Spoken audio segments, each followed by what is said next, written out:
Boa noite, boa noite. Começamos mais um resenha de mercado. Eu ao lado de César Casolari. Boa noite, César. Ó, professor, Vamos começar mais uma resenha, uma semana que trouxe algumas, não vou dizer que uma novidade, mas pelo menos algumas conclusões aí, né? A gente tinha algumas expectativas bem distorcidas para o final do ano passado, a gente já vem falando bastante disso, mas que esse ano cada vez mais vem trazendo conclusões diferentes, né? Divergentes do que era esperado. E para a gente não perder o costume, vamos começar pelos Estados Unidos, né? vamos lá. Como que foi lá sobre os Bom, juros? vamos conversar primeiro, rapidinho aqui, sobre o que a XP está vendo aí dos juros americanos para o final do ano, né? Eles soltaram um relatório mudando um pouco a visão para o final do ano para os Estados Unidos, né? O corte que eles esperavam em julho, como a gente vem dizendo aqui, eles estão esperando apenas para dezembro, né? Então é uma mudança que aconteceu nesse primeiro trimestre, agora em abril também, a gente já vai falar mais um pouquinho disso. E o dólar, que estava sendo esperado ali na casa de por volta de 4,70, agora foi para R$ 5 para o final desse ano, de 2024, tá? Quais foram, o que foi a causa dessa mudança de visão da XP em relação aos Estados Unidos? Bom, principalmente o comportamento da economia americana nesse começo de ano, como a gente vem salientando aqui em toda a resenha, né? A, a, a inflação americana não cedeu o tanto que era esperado. É, a própria economia americana, de uma forma geral, não respondeu aos juros altos como era esperado, né? Respondeu um pouquinho, mas bem menos do que era esperado. Muito por conta da questão fiscal nos Estados Unidos, que continua pressionando demais e forçando a demanda, né? Quando o fiscal está muito, muito aquecido, a economia continua aquecida, né? Porque o governo está colocando dinheiro de uma forma diferente da política monetária, está colocando dinheiro na economia, e isso aumenta a demanda, aumenta os investimentos, e ele é um contraponto ali à política monetária, que seria o ponto principal para o controle de juros e inflação nos Estados Unidos.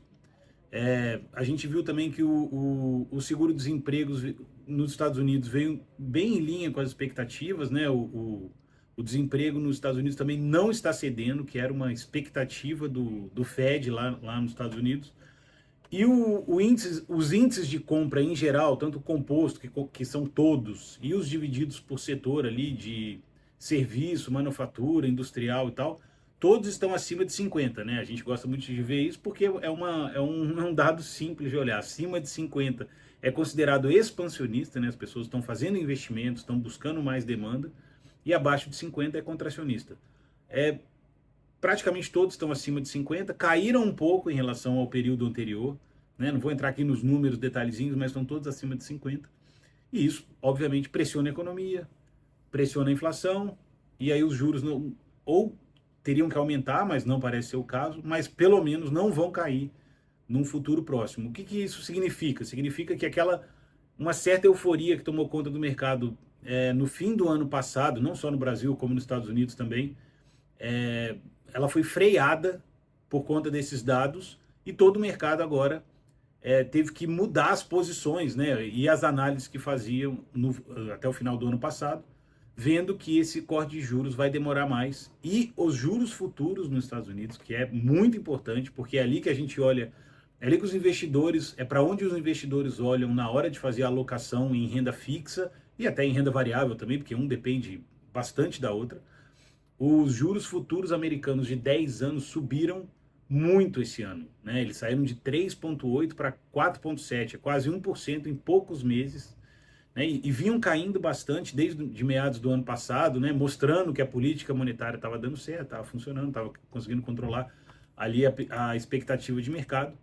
E agora teve essa reviravolta no final do ano, tanto do de 10 como de 2 anos. De 2 anos subiu menos, mas subiu bastante. Na Europa também os juros futuros subiram bastante, no Brasil subiram demais, e isso também pressiona aqui a gente, né? E o último dado que saiu é que a venda de novas casas subiu 8,8%, né? O nível mais alto desde setembro, ou seja, as pessoas estão voltando a comprar casas, né?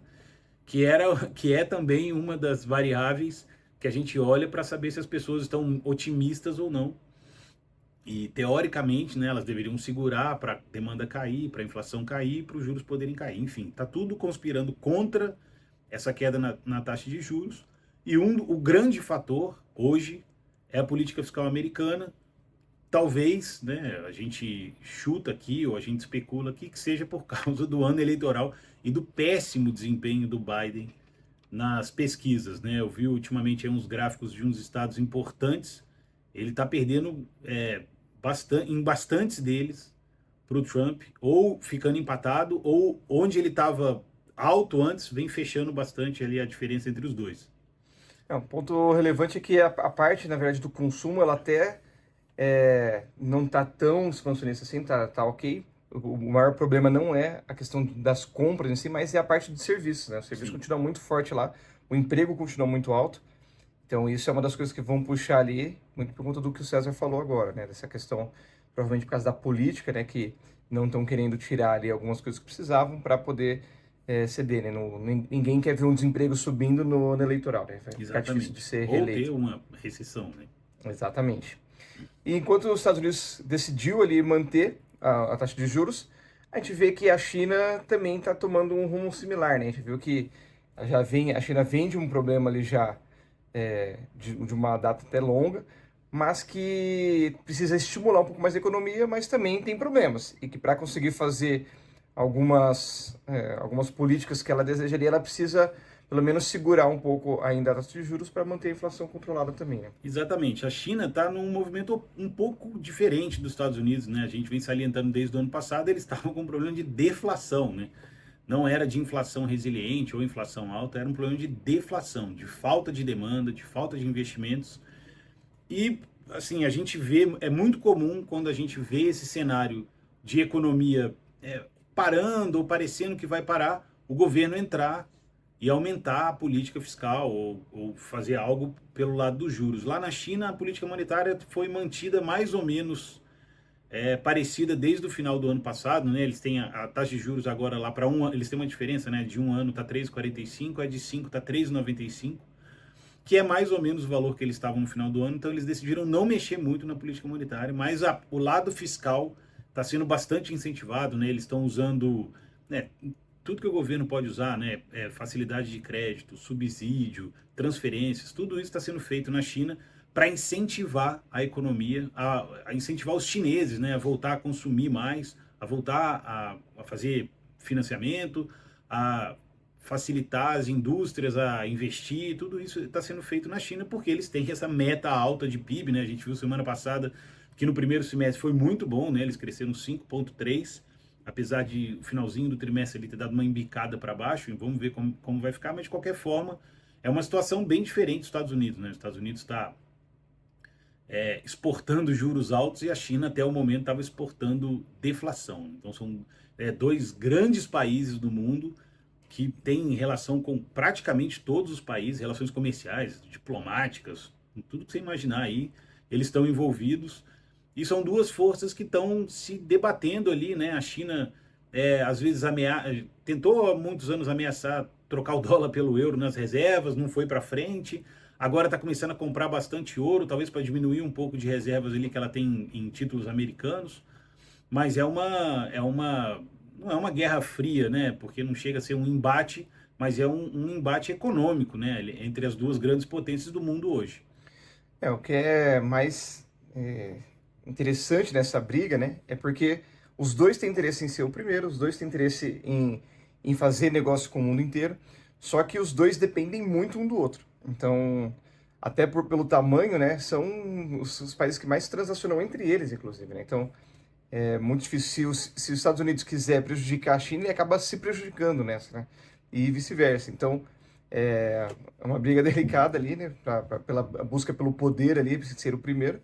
Só que também a China vem caminhando para o enfraquecimento dessa possibilidade, né? Então, Estados Unidos deve se consolidar aí realmente ainda como a maior economia do mundo, vendo até outros países chegando mais próximos agora do que a China, né? Alguns países passando a China num período aí em breve, mas são sendo os seus próximos capítulos, Estão né? sendo os próximos capítulos. E uma observação, hoje passou uma lei lá nos Estados Unidos, que o Biden passou. O pessoal está falando aí de banir o TikTok dos Estados Unidos, mas é quase isso, né? Na verdade, o TikTok dos Estados Unidos vai ter que ser vendido, provavelmente, né? De acordo com essa lei, teria que ser vendido do controle chinês para o controle americano, mas pode ser de aliados, né? Porque o TikTok dizem que tem um problema ali de acompanhar os seus dados e tal. O governo americano já mandou todo mundo que é funcionário público tirar o TikTok do celular e tem essa lei hoje. Então, assim, não é uma guerra declarada, mas eles estão ali, não estão se bicando muito ali em vários setores da economia e tecnologia e tudo mais. Legal. E já que a gente falou dos PMIs ali dos Estados Unidos, também saiu o PMI no mundo inteiro praticamente, né? Saiu. E a gente viu lá que, enquanto os Estados Unidos está indo bem, parece que o Japão está um pouco melhor, né? O Japão ele saiu com um PMI composto de 52,6, composto aqui, consolida mais ou menos todos os setores ali. Outra coisa importante é que o ien japonês ele está bem desvalorizado, né? Assim, o Japão tem perdido bastante dólares para o resto do mundo. É um player super importante na Ásia, né? Até muito pouco tempo era o mais importante, né? Era o que a China é hoje, o que dizem da China hoje que seria o país que ia combater os Estados Unidos, que durante um período ali nos anos 80 começou a produzir veículos muito melhores, né? Diziam que eram melhores, mais baratos, enfim. Mas também uma bolha imobiliária ali meio que travou o plano japonês. Desde então eles estão com a economia meio travada. Aumentaram a taxa de juros recentemente, né, para sair do terreno negativo. E estão tentando sair desse atoleiro, mas é realmente uma situação difícil porque não importa o incentivo que é dado, os japoneses simplesmente se recusam a consumir, se recusam a investir o tanto que precisam para crescer a economia num ritmo maior, né? Ainda tem um grande problema demográfico e de falta de imigração que não consegue repor a mão de obra de forma satisfatória lá naquele país. É um problema cultural, né? Eles mesmos plantaram muito disso lá no passado por conta principalmente por conta das guerras ali, né? Eles foram muito prejudicados em algumas questões. Só que por conta de políticas que tomaram lá atrás, hoje é muito difícil de reverter. A gente vê até algumas coisas similares ali na China e em alguns outros lugares, só que quando a gente fala de cultura, é muito complexo, né? Você condiciona as pessoas a agirem de uma determinada forma e daqui a pouco você quer que elas mudem, só que elas já acostumaram com esse padrão, com esse pensamento, já fizeram planos para viver assim, já aprenderam com os seus pais a ser de determinada forma. Então tudo isso vai interferir desde a questão da quantidade de filhos, de como as pessoas se relacionam, mas também de como elas consomem na parte individual. Então eles modificaram muito toda a economia do país e hoje não conseguem mais se reverter, né? É um problema que talvez só outra geração consiga resolver com outra cabeça, né? Com outro recebendo um Japão completamente diferente do que essa geração recebeu. Com certeza. E lá na Europa a gente também teve o PMI, né? A gente viu também que o PMI ele subiu também bastante, né? Subiu para 51,4, também na zona expansionista, que é o mais alto nos últimos 11 meses, né? Então, a Europa que vinha na contramão dos Estados Unidos, parece que agora começou a acelerar mais do que eles mesmos, né? Então, apesar de que os Estados Unidos também está positivo ainda, né? Mas pelo menos era esperado que a Europa fosse ter graves problemas ali por uma série de fatores, até questões inflacionárias, a questão energética ali voltada para a matriz que tinham transferido para a Rússia, enfim. Tinha muitas questões que complicavam ali a situação da Europa, mas a Europa, pelo menos, tem apresentado bons números, né? Mas até muito, muito melhores do que era esperado para o começo do ano, né? E agora eles estão prevendo um aumento de PIB em espetaculares 0,3 de aumento, pelo menos, né? Até o fim do ano. A Europa tem uma situação parecida com a da China, que é de falta de demanda. A inflação está razoavelmente controlada, né? Eles estão bem diferentes dos Estados Unidos. Os Estados Unidos é o país que está bem à margem ali do resto do mundo. E a Europa também está querendo finalmente cortar os juros ali para ver se tem algum incentivo na economia para eles poderem voltar a crescer, né? Então, China e Europa, depois da pandemia, agora estão começando a se reorganizar, né, na nova economia, aí, no novo normal, como o pessoal fala, e os Estados Unidos ainda está patinando ali um pouco, né, por conta de tudo que a gente falou. Legal. E aqui os nossos irmãos, né? A Argentina, a gente está vendo que toda hora saem novidades ali nas questões econômicas, vindo da própria Argentina ou do Banco Mundial. Enfim, tem vários lugares que estão trazendo dados sobre isso. E a gente conflita isso com a questão social, né? A gente também está vendo muito conflito com a população fazendo greve.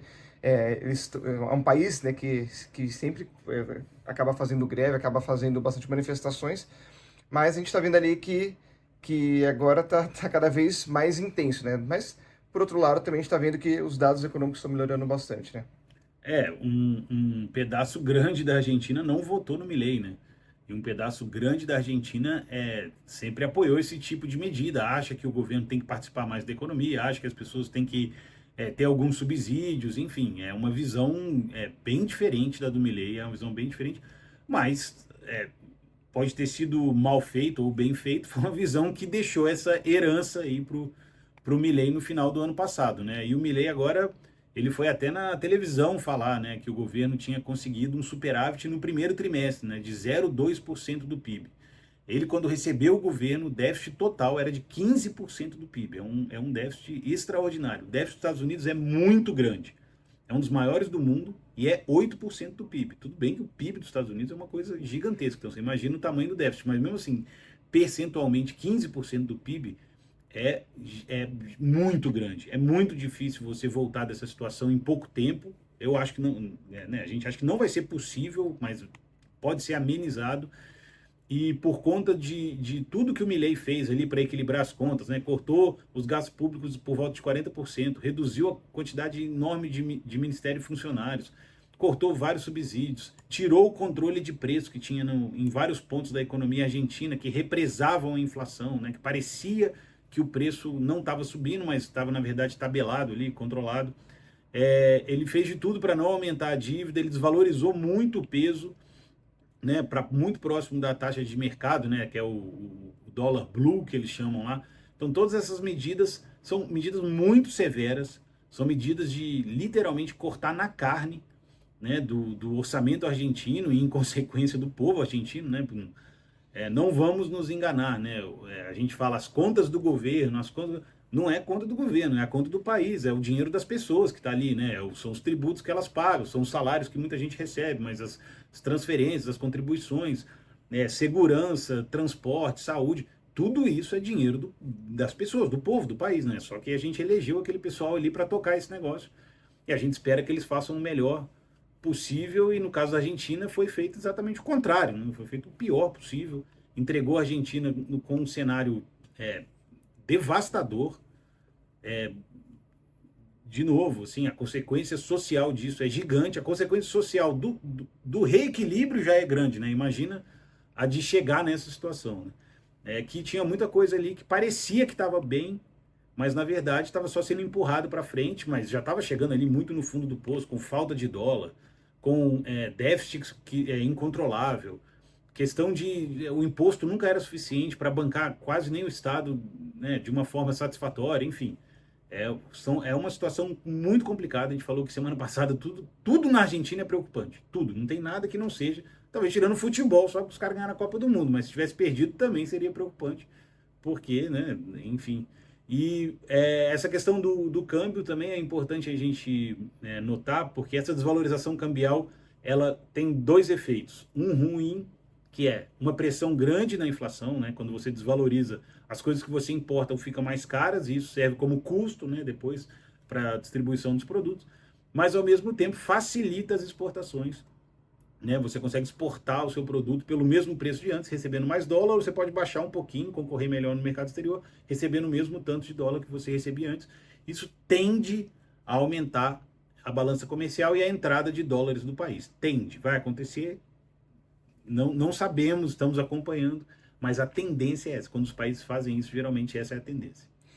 Lá, é o que você falou, tem que sempre tomar um pouco de cuidado, porque é um choque muito forte de todos os lados. Então, às vezes até coisas que são necessárias vão trazer complicações sociais e panelaços e tudo mais. Então, é até possível que algumas das decisões o governo tem que voltar atrás ali, até porque não foi eleito com uma maioria muito grande, né? Então não tem pouco apoio também, não só da população, mas também do Congresso, né? Não só isso, né? Como o Milei, na verdade, ele está governando por decreto, né? Depois que a lei ônibus não passou no Congresso, ele está com uma dificuldade muito grande de conseguir maioria lá. Pouca coisa está passando pelo Congresso via lei, via tal, e ele está fazendo tudo via decreto, né? E está nesse embate com o Congresso, e por isso que está tendo muito protesto, né? Porque as pessoas estão, né?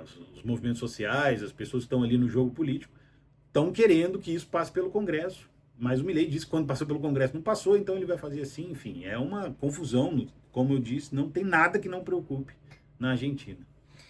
E aqui do Brasil também estava vindo muito bom, a gente só tinha notícias positivas, né? Tinha muita coisa interessante, mas recentemente a gente começou a ter algumas percepções aí que estão de novo voltando atrás ali, né? A gente tinha uma situação que era uma expectativa muito, muito boa para o Brasil, positiva, e que também não é nada drástico, né? Mas marginalmente está voltando a piorar, principalmente por conta da questão fiscal aqui do Brasil, né?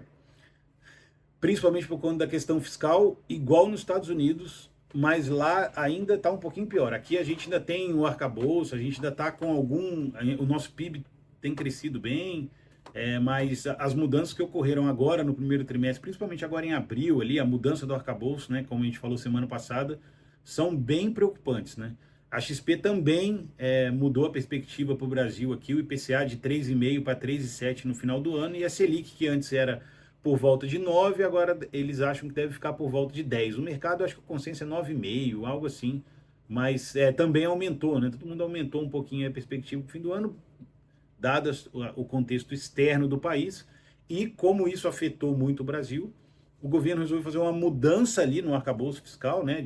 Em vez de superávit ano que vem de meio, déficit de zero não, né? Zerar ali o superávit, jogou para o outro ano o meio, mas já está dizendo que pode ser 25, então foi uma mudança grande e isso provocou um estrago ali nos juros de longo prazo, nas expectativas de inflação, expectativa de câmbio, e isso, apesar de não parecer, mexe muito com o mercado hoje, né? A gente vê a Bolsa ficando estagnada, o estrangeiro continua tirando dinheiro da Bolsa do Brasil para levar para os Estados Unidos, e apesar disso tudo, o governo anunciou um dado importante, que foi da arrecadação de impostos em março desse ano, que bateu um recorde, né? Foi o melhor resultado desde o ano 2000, então tem 24 anos que isso não acontecia, de 190 bilhões de reais. Foi um aumento de 8% em relação ao mesmo trimestre de 2023, e ele subiu 7,22% acima da inflação. Então, vamos lembrar aqui, né, rapidinho, o arcabouço ele é baseado na diferença entre receita e gastos. Se o governo quiser aumentar gastos, teoricamente ele tem que aumentar, teoricamente não, ele na prática tem que aumentar a receita. Conseguindo aumentar a receita todo mês, ele consegue aumentar o gasto, que é o que ele quer fazer. O que ele deveria fazer, segundo o arcabouço, né, não é segundo a minha opinião, é aumentar menos o gasto para conseguir atingir as metas que ele mesmo determinou ano passado. E, a princípio, isso aconteceu nos 2 primeiros meses. Vamos ver agora, a gente não tem os dados ainda do equilíbrio aí das contas de março, mas como arrecadação recorde, a gente espera que o gasto tenha subido também, mais ou menos na mesma proporção, no mês de março. Acho que eu falei isso, né? Repeti 2 vezes. Excelente. A situação aqui do Brasil, ela tem mais um ponto ali de atenção do que, de fato, um grande problema, né? Porque já era até esperado que essas metas, né, fiscais que o próprio governo tinha determinado, a gente já era esperado que não ia conseguir chegar, né, no déficit zero, né?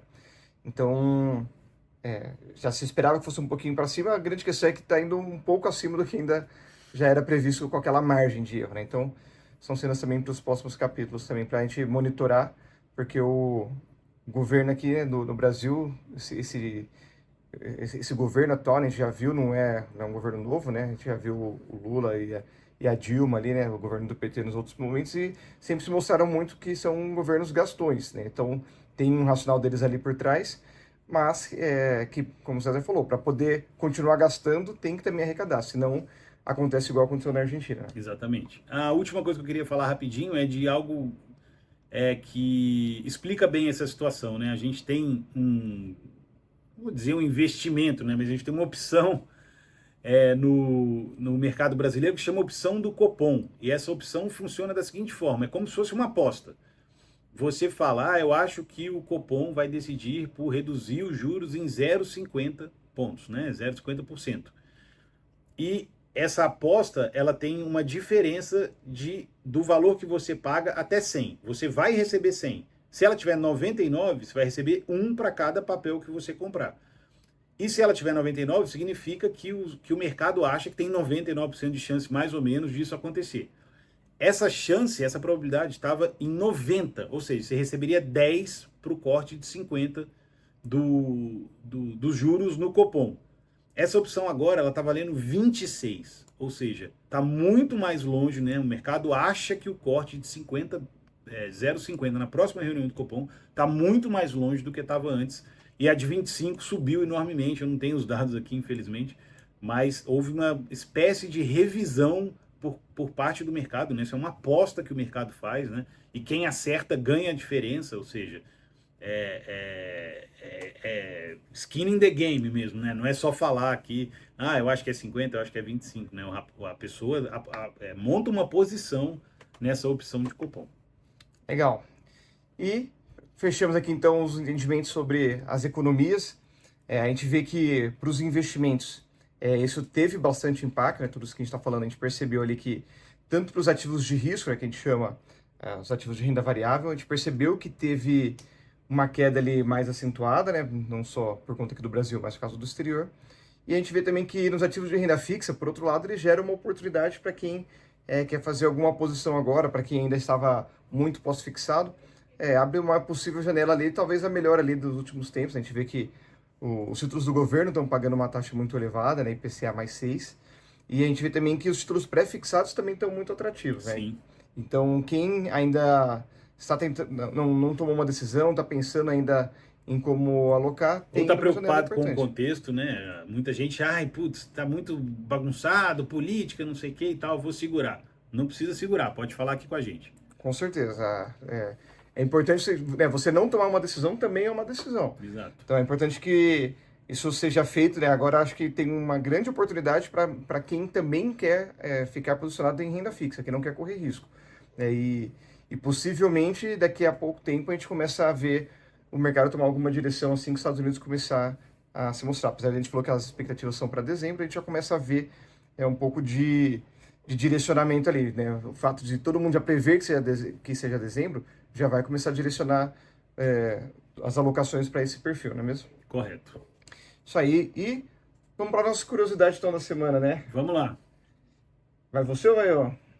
Não, pode fazer. Hoje, faça as honras. Beleza. Então vamos lá. Hoje a gente vai falar. A gente está vendo que está tendo muita guerra, né, recentemente. Não só a Rússia e agora também Israel, né? A gente está vendo que são dois polos, né? Que na verdade tem vários polos no mundo inteiro, né? Mas a gente vê que a Rússia é um player ali, um país muito relevante para o petróleo. A gente vê também que ali aquela região ali, não necessariamente Israel, mas a região ali do Oriente Médio também é muito forte, né? Isso, toda vez que acaba tendo uma guerra, ele acaba subindo ali um pouco do preço, né? A gente viu que logo quando o Irã atacou ali Israel, já começou, no próprio final de semana ainda, começou a subir muito, tem uma disparada no preço do petróleo, mesmo com o mercado fechado, né? Aqui no mundo tradicional, né? Tirando criptomoedas, algumas coisas a gente via que já o mercado fica aberto há mais tempo, a gente já percebia. Mas, até mesmo remetendo um pouco a isso, a gente viu a crise do petróleo, né, de 1973, que ela foi desencadeada por causa de um embargo que os países ali da OPEP, né, que são os países produtores e exportadores de petróleo, que eles fizeram alguns embargos contra os Estados Unidos, né, e alguns outros países ocidentais também. E foi também uma resposta do apoio a Israel durante a guerra, né? Então, como resultado do embargo, os preços do petróleo acabaram subindo drasticamente.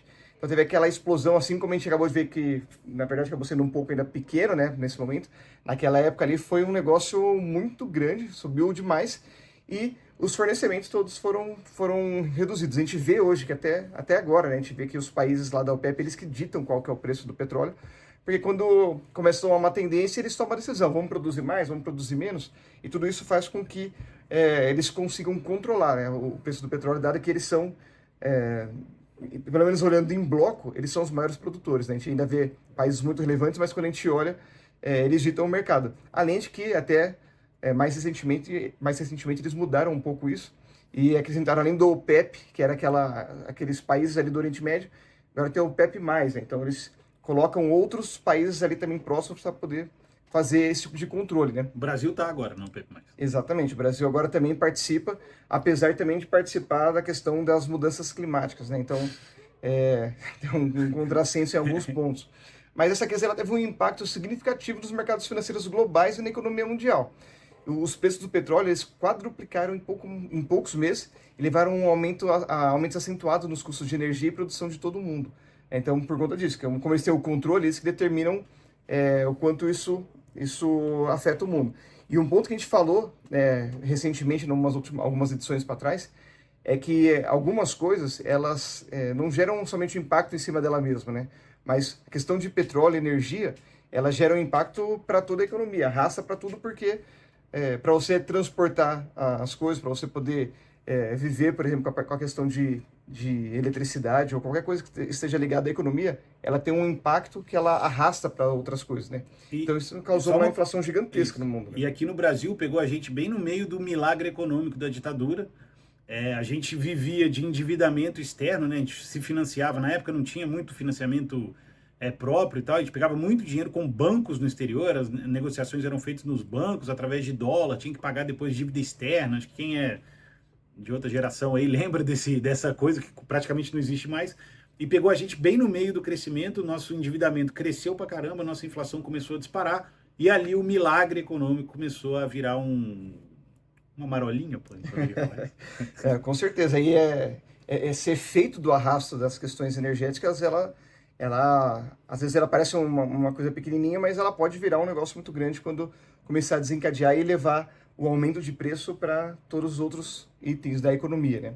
Então, isso acabou, né? Obviamente, assim como a gente percebe nos dias de hoje, naquele tempo não era diferente.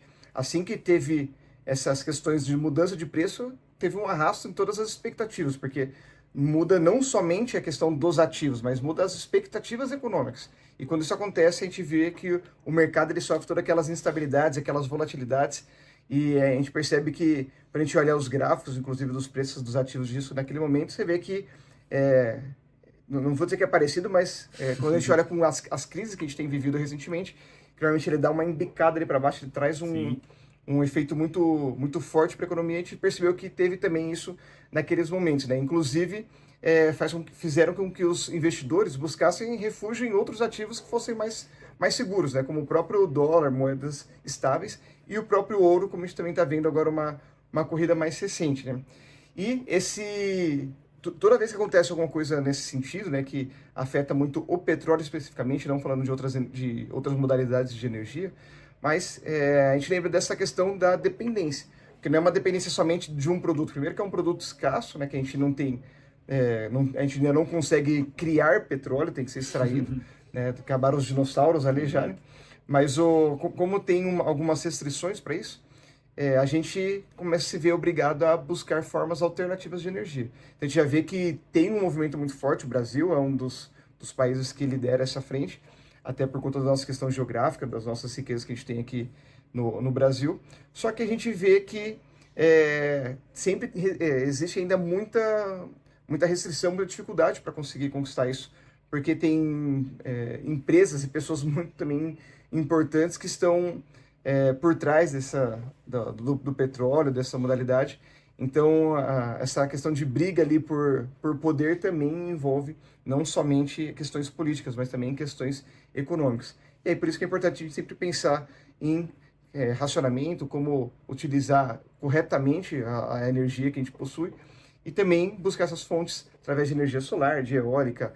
Hoje se fala muito ainda de urânio, né? Agora irá trazendo mais alguns pontos aí que vão repensar de novo nessa questão do urânio, mas é importante a gente ter sempre uma carta na manga ali, porque em algum momento, não sei quanto tempo, mas em algum momento isso vai acabar, o petróleo vai acabar no mundo inteiro.